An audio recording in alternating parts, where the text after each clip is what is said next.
ಎಲ್ಲರಿಗೂ ನಮಸ್ಕಾರ. ನಾನು ಆಕಾಶ್ ಮಾತಾಡ್ತಾ ಇದ್ದೀನಿ. ಇವತ್ತಿನ topic U G C. So ಆನ್ಲೈನಲ್ಲಿ ತುಂಬ ಮಿಸ್ಇನ್ಫಾರ್ಮೇಷನ್ ಸ್ಪ್ರೆಡ್ ಮಾಡಿದ್ದಾರೆ ಆಲ್ರೆಡಿ.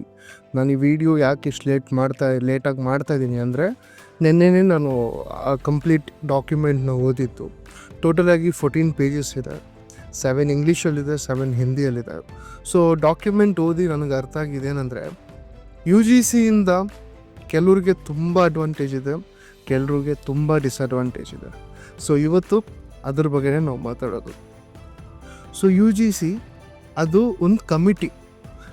ಸೊ ಈಗ ನೀವು ಒಂದು ಕಾಲೇಜಲ್ಲಿ ಓದ್ತಾ ಇದ್ದೀರ, ನಿಮ್ಮದು ಶೆಡ್ಯೂಲ್ಡ್ ಕ್ಯಾಸ್ಟಲ್ಲಿ ಇದ್ದೀರಾ ನೀವು, ಓಕೆ. ಆಗ ಜನರಲ್ ಕ್ಯಾಸ್ಟ್ ಅವರು ನಿಮ್ಮನ್ನ ರ್ಯಾಗ್ ಮಾಡಿದ್ರೆ, ಬುಲಿ ಮಾಡಿದ್ರೆ, ಸ್ಪೆಷಲಿ ಯೂಸಿಂಗ್ ನಿಮ್ಮದು ಶೆಡ್ಯೂಲ್ ಕ್ಯಾಸ್ಟ್ ಅನ್ನೋ ನೇಮ್ನ ಯೂಸ್ ಮಾಡಿಕೊಂಡು ರ್ಯಾಗ್ ಇಲ್ಲ ಬುಲಿ ಮಾಡಿದ್ರೆ, ಇಲ್ಲಾಂದರೆ ನಿಮ್ಮನ್ನ ಟೀಸ್ ಮಾಡಿದ್ರೆ, ನಿಮಗೆ ಅವ್ರ ಮೇಲೆ ಕೇಸ್ ಹಾಕ್ಬೋದು. ಇದರಲ್ಲಿ ಏನೂ ತಪ್ಪಿಲ್ಲ, ಒಳ್ಳೆಯದೇ. ಯಾಕಂದರೆ ಒಂದು ಮನುಷ್ಯ ಇನ್ನೊಂದು ಮನುಷ್ಯನ ಯಾವತ್ತಾದರೂ ಬುಲಿ ಮಾಡಿದ್ರೆ, ರ್ಯಾಗ್ ಮಾಡಿದ್ರೆ ಕೇಸ್ ಹಾಕೋದ್ರಲ್ಲಿ ಏನೂ ತಪ್ಪಿಲ್ಲ. ಇಟ್ಸ್ 100% ಇಲ್ಲ, ಇದು ಒಳ್ಳೆ ವಿಷಯನೇ.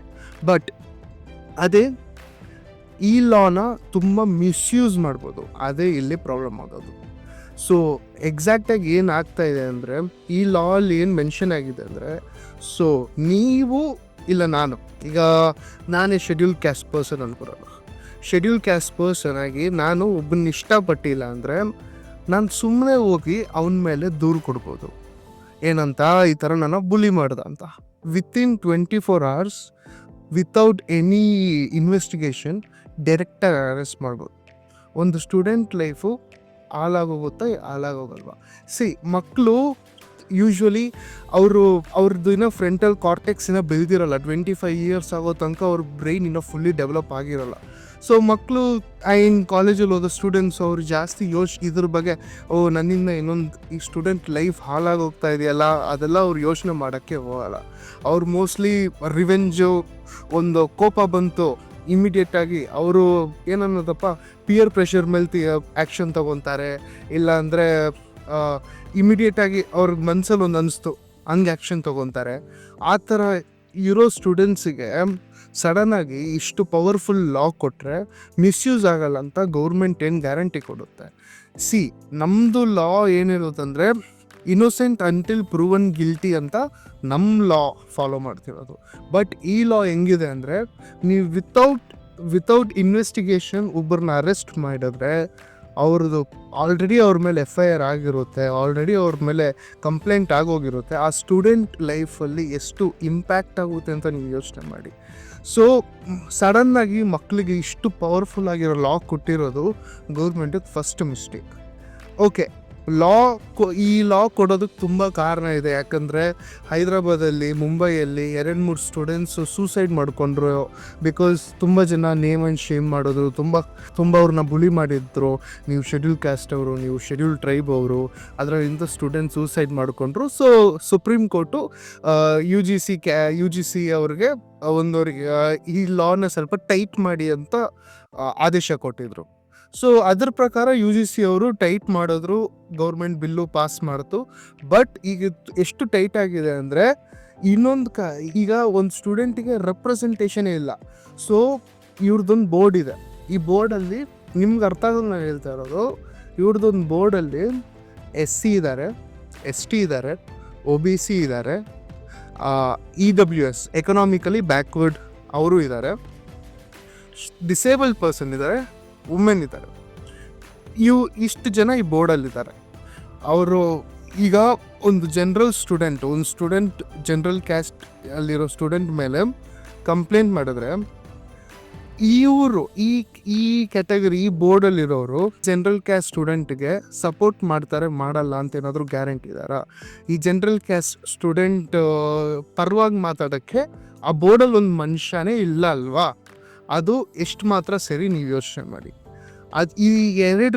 ಈ 3 ಪಾಯಿಂಟಿಂದನೇ ಈ ಉತ್ತರ ಪ್ರದೇಶಲ್ಲೇ ಇರಲಿ, ಎಲ್ಲ ಕಡೆ ಈಗ ಪ್ರೊಟೆಸ್ಟ್ ನಡೀತಾ ಇರೋದು. ಆನ್ಲೈನಲ್ಲಿ ತುಂಬ ಮಿಸ್ಇನ್ಫಾರ್ಮೇಷನ್ ಸ್ಪ್ರೆಡ್ ಮಾಡ್ತಾ ಇದ್ದಾರೆ. ಇದು ಪೊಲಿಟಿಕಲ್ ಗೇಮ್, ಇವರು ಈಗ OBC ಅವ್ರದ್ದು, SC ಆಮೇಲೆ ST ಅವ್ರದ್ದು ಓಟ್ಗಳನ್ನ ಅದೆಲ್ಲ ಸೆಕೆಂಡ್ರಿ. ನಮ್ಮದು ಮೇಯ್ನ್ ಫೋಕಸ್ ಏನಂದರೆ, ಈ ಥರ ಲಾ ಪಾಸ್ ಮಾಡಿದ್ದಾರೆ, ಅವರು ಗೌರ್ಮೆಂಟ್ ಅವರು ಏನು ಯೋಚನೆ ಮಾಡ್ತೀರಾ ಪಾಸ್ ಮಾಡೋರಾ, ಏನಕ್ಕೆ ಈ ಥರ ಮಾಡಿದ್ದಾರೆ, ಅದಕ್ಕೆ ಸುಪ್ರೀಂ ಕೋರ್ಟು ಈ ಲಾನ ಸಡನ್ನಾಗಿ ಹೋಲ್ಡ್ ಮಾಡಿದ್ದಾರೆ. ಯಾಕಂದರೆ ತುಂಬ ಟೈಟಾಗಿ ಮಾಡಿದ್ದೀರಾ. ಸೊ ತಿರ್ಗಾ ಮಂಡೇ ತಿರ್ಗಾ ಅನೌನ್ಸ್ಮೆಂಟ್ ಆಗುತ್ತೆ, ತಿರ್ಗಾ ಈ ಲಾ ಬಗ್ಗೆ ಮಾತಾಡ್ತಾರೆ, ಇದನ್ನ ಪಾಸ್ ಮಾಡೋದಾ ಬೇಡವಾ, ಎಲ್ಲಾದರೂ ಸ್ಮೂತ್ ಮಾಡೋದಾ ಅಂತ. ನಾನು ಯು ಜಿ ಸಿಯಲ್ಲಿ ಮೇಯ್ನಾಗಿ ನೋಡಿದ್ದೇನೆಂದರೆ, ಎಲ್ಲೂ ಒಂದು ಚೂರು ಕೂಡ ಜನರಲ್ ಕ್ಯಾಟಗರಿ ಸ್ಟೂಡೆಂಟ್ಸ್ ಅವ್ರಿಗೆ ಒಂದು ಚೂರು ಕೂಡ ಎಲ್ಲೂ ಸಪೋರ್ಟಿವ್ ಆಗಿ ಏನು ಬರದೇ ಇಲ್ಲ ಪೇಪರ್ಸಲ್ಲಿ. ನಾನು ಆ ಪೇಪರ್ಸ್ ನಿಮಗೆ ಡಿಸ್ಕ್ರಿಪ್ಷನಲ್ಲಿ ಅಪ್ಲೋಡ್ ಮಾಡಿರ್ತೀನಿ, ನೀವೇ ಓದ್ಕೊಳ್ಳಿ. ಹಿಂದಿಯಲ್ಲಿದೆ, ಇಂಗ್ಲೀಷಲ್ಲಿದೆ, ಅರ್ಥ ಮಾಡ್ಕೊಳ್ಳಿ. ಇದರಿಂದನೇ ಇಷ್ಟು ಪ್ರಾಬ್ಲಮ್ ಆಗ್ತಿರೋದು. ಇದು ಎರಡೇ ಪ್ರಾಬ್ಲಮೇ ತುಂಬ ಮೇಜರ್ ಆಗಿರೋದು, ಮಿಕ್ಕಿದಾಗಿ ಏನೂ ಇಲ್ಲ. ನಾನು ರಿಸರ್ವೇಷನ್ಗೆ 100% ಸಪೋರ್ಟ್ ಮಾಡ್ತೀನಿ. ಸೊ ಈ ಯು ಜಿ ಸಿಗೂ ರಿಸರ್ವೇಷನ್ಗೂ ಏನೂ ಸಂಬಂಧ ಇಲ್ಲ. ಏನಂದರೆ ಎಲ್ಲ ಸ್ಟೂಡೆಂಟ್ಸು ಒಂದು ಕ್ಯಾಂಪಸ್ಸಲ್ಲಿ ಈಕ್ವಲ್ ಆಗಿರಬೇಕು.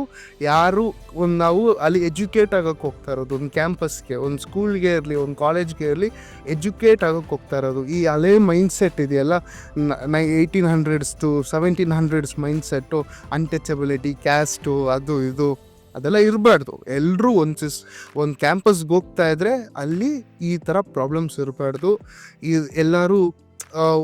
ಎಲ್ಲರೂ ಒಟ್ಟಿಗೆ ಒಂದೇ ಮೈಂಡ್ಸೆಟ್ಟಲ್ಲಿ ಬೆಳೆಯೋಕ್ಕೆ ನೋಡ್ಬೇಕು. ಅವಾಗೇ ನಮ್ಮ ದೇಶ ಮುಂದೆ ಬರೋದು. ಈ ಮೈಂಡ್ಸೆಟ್ಟಲ್ಲಿ ಇಟ್ಕೊಂಡು ಅಪ್ಪ ಹಿಂಗೆ ಮಾಡೋಣ, ಹಂಗೆ ಮಾಡೋಣ, ಇಲ್ಲಿ ಒಬ್ರಿಗೆ ಬಯಾಸ್ಡಾಗಿ ಲಾ ಫಾರ್ಮ್ ಮಾಡೋದು, ನಾನು ಇವನ ಮೇಲೆ ಕೇಸ್ ಹಾಕ್ತೀನಿ. ನಿಮ್ಗೆ 2 ಎಕ್ಸಾಂಪಲ್ಸ್ ಕೊಡ್ತೀನಿ. ಈ ಎಕ್ಸಾಂಪಲ್ಸಲ್ಲಿ ನೀವು ಯೋಚನೆ ಮಾಡ್ಕೊಳ್ಳಿ. ಫಸ್ಟ್ ಸ್ಟ್ಯಾಂಡರ್ಡ್ ಸ್ಟೂಡೆಂಟ್ ಮೇಲೇ ಆಲ್ರೆಡಿ ಈ ಲಾ ಇನ್ನೂ ಪಾಸ್ ಆಗೋದಕ್ಕೆ ಮುಂಚೆನೇ ಫಸ್ಟ್ ಸ್ಟ್ಯಾಂಡರ್ಡ್ ಸ್ಟೂಡೆಂಟ್ ಮೇಲೆ ಕೇಸ್ ಹಾಕವ್ರೆ ಒಂದು ಕಡೆ. ಇನ್ನೊಂದು ಕಡೆ ಒಂದು ಹುಡುಗ ಇಷ್ಟಪಟ್ಟವ್ರು. ಉತ್ತರ ಪ್ರದೇಶದಲ್ಲಿ ಒಂದು ಹುಡುಗ ಇಷ್ಟಪಟ್ಟವ್ರು, ಆ ಹುಡುಗಿ ಬೇಡ ಅಂದಿದ್ದಾಳೆ. ಆ ಹುಡುಗಿ ಮೇಲೆ ಆ ಹುಡುಗ ಕೇಸ್ ಹಾಕವ್ರೆ, ನಾನು ಶೆಡ್ಯೂಲ್ ಕ್ಯಾಸ್ಟ್ ಅಂತ ಹೇಳ್ಬಿಟ್ಟು ಈ ಹುಡುಗಿ ನನ್ನ ಇಷ್ಟಪಡಲಿಲ್ಲ. ಆ ಹುಡುಗಿ ಮೇಲೂ ಕೇಸ್ ಆಗಿದೆ. दलित छात्र उस लड़की से जाकर प्रपोज करता है, उस प्रपोज को वो लड़की ठुकरा देती है। उसके बाद होता ये क्या है, SC ST OBC एक्ट लगा दिया जाता है। उसके बाद 10 साल की जेल जिंदगी ಅಷ್ಟು ಈಸಿಯಾಗಿ ಹೋಗಿದೆ ಈಗ ಕೇಸ್ ಹಾಕೋದು ಈ ಒಂದು ಲಾ ಇಂದ. ಸೊ ಈ ಥರ ಲಾ ಬರೋದಕ್ಕೆ ಮುಂಚೆ ನೀವು ಜನರಲ್ ಕ್ಯಾಸ್ಟ್ ಅವರೇ ಆಗಿರಲಿ, ಶೆಡ್ಯೂಲ್ ಕ್ಯಾಸ್ಟ್ ಅವರೇ ಆಗಿರಲಿ, ಅದು ಲೆಕ್ಕ ಬರಲ್ಲ. ಎಲ್ರಿಗೂ ಈ ಲಾ ಇಂಪ್ಯಾಕ್ಟ್ ಆಗುತ್ತೆ. ಸೊ ನಿಮ್ಗೆ ನಾಲೆಜ್ ಇರಬೇಕು. ಅದೇ ನಾನೀಗ ಮಾಡಿದ್ದು. This is Akash signing off. Thank you.